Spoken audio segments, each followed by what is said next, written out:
A paz. E aí pessoal, beleza? Hoje iremos gravar Mateus capítulo 9. Então vamos para o vídeo, puxa a vinheta.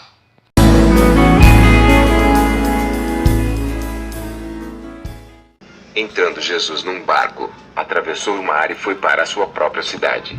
Alguns homens trouxeram-lhe um paralítico, deitado numa cama.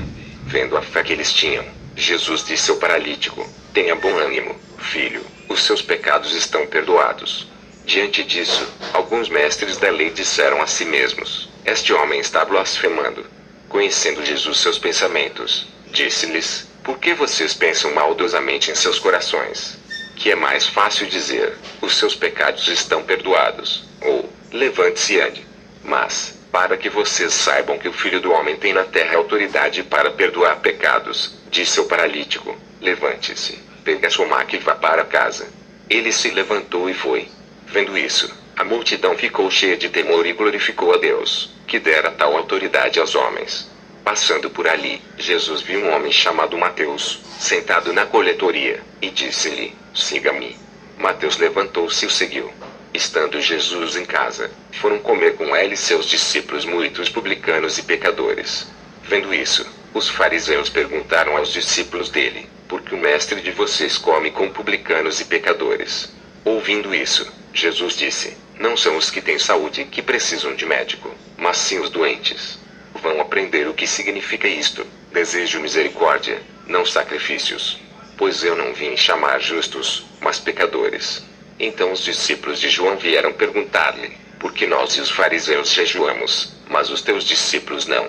Jesus respondeu: como podem os convidados do noivo ficar de luto enquanto o noivo está com eles? Virão dias quando o noivo lhe será tirado, então jejuarão. Ninguém põe remendo de pano novo em roupa velha, pois o remendo forçará a roupa, tornando pior o rasgo. Nem se põe vinho novo em vasilhas de couro velhas. Se o fizer, as vasilhas se arrebentarão, o vinho se derramará e as vasilhas se estragarão. Pelo contrário, põe-se vinho novo em vasilhas de couro novas, e ambos se conservam. Falava ele ainda quando um dos dirigentes da sinagoga chegou, ajoelhou-se diante dele e disse: minha filha acaba de morrer. Vem e põe a tua mão sobre ela, e ela viverá. Jesus levantou-se e foi com ele, e também os seus discípulos. Nisso uma mulher que havia 12 anos vinha sofrendo de uma hemorragia, chegou por trás dele e tocou na borda do seu manto, pois dizia a si mesma: se eu tão somente tocar em seu manto, ficarei curada. Voltando-se, Jesus a viu e disse: ânimo, filha, a sua fé a curou. E desde aquele instante a mulher ficou curada. Quando ele chegou à casa do dirigente da sinagoga e viu os flantistas e a multidão agitada, disse: saiam. A menina não está morta, mas dorme. Todos começaram a rir dele. Depois que a multidão se afastou, ele entrou e tomou a menina pela mão, e ela se levantou. A notícia deste acontecimento espalhou-se por toda aquela região. Saindo Jesus dali, 2 cegos o seguiram, clamando: filho de Davi, tem misericórdia de nós.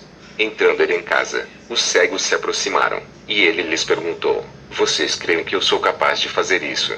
Eles responderam: sim, Senhor.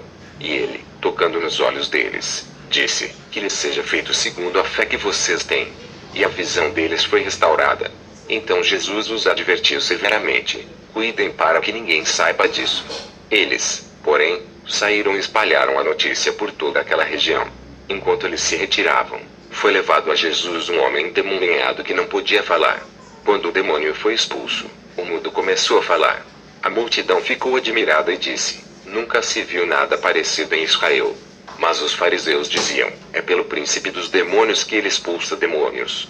Jesus ia passando por todas as cidades e povoados, ensinando nas sinagogas, pregando as boas novas do reino e curando todas as enfermidades e doenças.